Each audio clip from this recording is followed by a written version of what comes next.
Today is Mothering Sunday, and we all find ourselves living a strange new landscape amid this coronavirus pandemic. Life has taken on a new reality which none of us ever expected, and many people are feeling anxious, disoriented, confused, swirling thoughts and emotions as we try to make sense of what's going on, as we try to keep one another safe, as we keep physical distance and wonder what the future holds.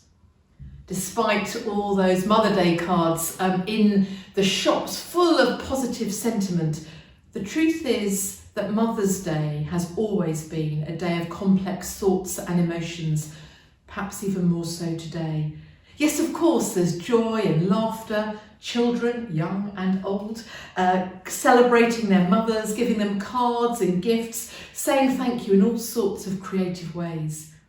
But there will also be tears and pain. How about those whose mothers have died, mothers whose children have died? There'll be those who today remember their mother who's no longer with them, or the mother they never knew, or the child they've not seen since birth, or the child they longed for, or the mother who did not show them love, and so much more. Amidst all the celebration and relationship today, there will be pain and struggle. The thoughts and emotions on Mothering Sunday have always been vast and varied. So today, I want to invite you to come with me to stand at the foot of a cross. Many hundreds of years ago, Mary, the earthly mother of Jesus, stood in a place of torture. Her son Jesus had been nailed to a cross, a place of crucifixion, a punishing and horrific death. Imagine what Mary was thinking and feeling as she was watching her own child die, longing for that pain to end. There were a few other women there too, and someone called John, a follower and friend of Jesus, a disciple. Listen as I read some words from John's Gospel in the Bible. Near the cross of Jesus stood his mother's sister, Mary, the wife of Clopas, and Mary Magdalene.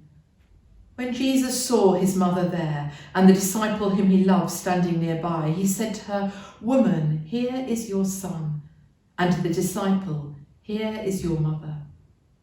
From that time on, this disciple took her into his home. I often wonder if Mary thought it was all going horribly wrong when she stood at the foot of that cross. After all, many years earlier, she'd been visited by the angel Gabriel, who told her she was going to be the mother of God's son. That in itself had been a shock, but Mary rejoiced. Many of us will be familiar with that story of the first Christmas, when Mary with Joseph travelled to Bethlehem, and because there was nowhere for them to stay, Mary ended up giving birth to the baby Jesus in an animal shelter. But I suspect that from that day on, Mary knew that things would not be quite how she had imagined. She never imagined giving birth to her son in a stable. And so now, some 30 years later, here is Mary standing at the foot of the cross. And as I said, I wonder if she thought it had all gone horribly wrong. As she looked back and remembered that day when the angel Gabriel had given her that promise that her son was going to be the Prince of Peace. Now, here she is in a place of intense pain, faced with the unexpected. Although it is true that when Jesus had been a baby, an old man named Simeon had held him in his arms and prophesied that one day Mary's heart would be pierced with a sword. But surely Mary had never quite expected this. As we look at Mary's motherly love and care and protection, we see the love of God reflected in her. We see the pain of love and the maternal love of longing for the best. These are all qualities of our God, in whose image we are created.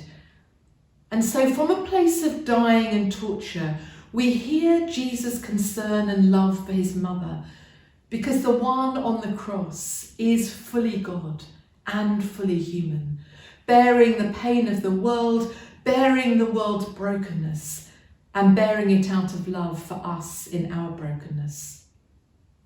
It's appropriate that we have that gospel reading on Mothering Sunday, because we're in the church's season of Lent as we journey towards Good Friday, the place of Christ's crucifixion. But even now, keep our eyes on Easter Day, 3 days later. Because 3 days after Mary stood at the foot of the cross, 3 days after Jesus' cruel death, he was raised from the dead. Joyful, strange mystery, the deep assurance that death will never have the final word. And all of this to me seems pertinent as we live this strange landscape of the virus pandemic. We are standing in a place of anxiety and confusion. We're standing in a place of pain, wondering what's going on, just like Mary did at that cross. And for many of us on Mothering Sunday, with all its added complexity, this year it may particularly feel as if we're standing in a place of agony. But the God of resurrection is present, and God's love is unchanging. And today is a very good day to celebrate and accept God's perfect parental love, God who is both perfect mother and father. When Jesus was hanging on that cross, he instructed his friend John to take care of his mother, to treat her as his own mother. And Jesus instructed Mary to take John as her son. It's a pattern of love for each of us in the coming days.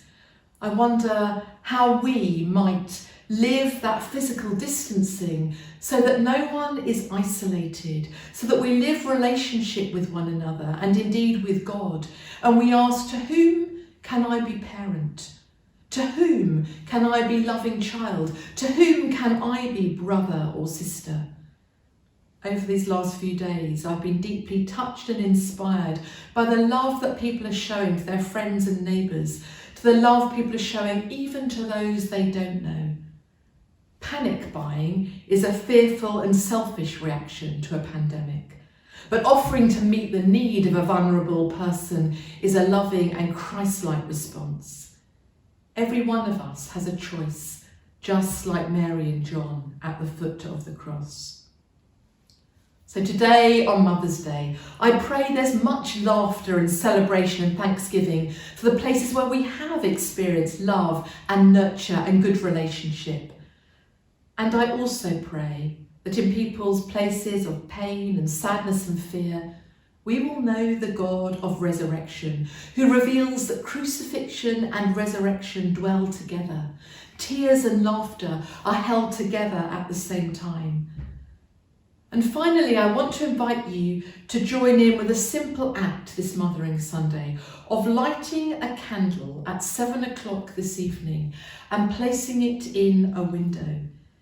It's something that many people are going to be doing across our country, across our neighbourhoods, across our world, lighting a candle as a sign of solidarity with our fellow human beings, our solidarity with friends and family and people we don't even know. And for me as a Christian, that candle will also speak of the light of Christ. Even the tiniest flame cannot be put out by the darkness. And that is true of the love and light of Jesus Christ. The darkness will not have the final word. Death will not have the final word. May God hold you in your pain and in your celebration.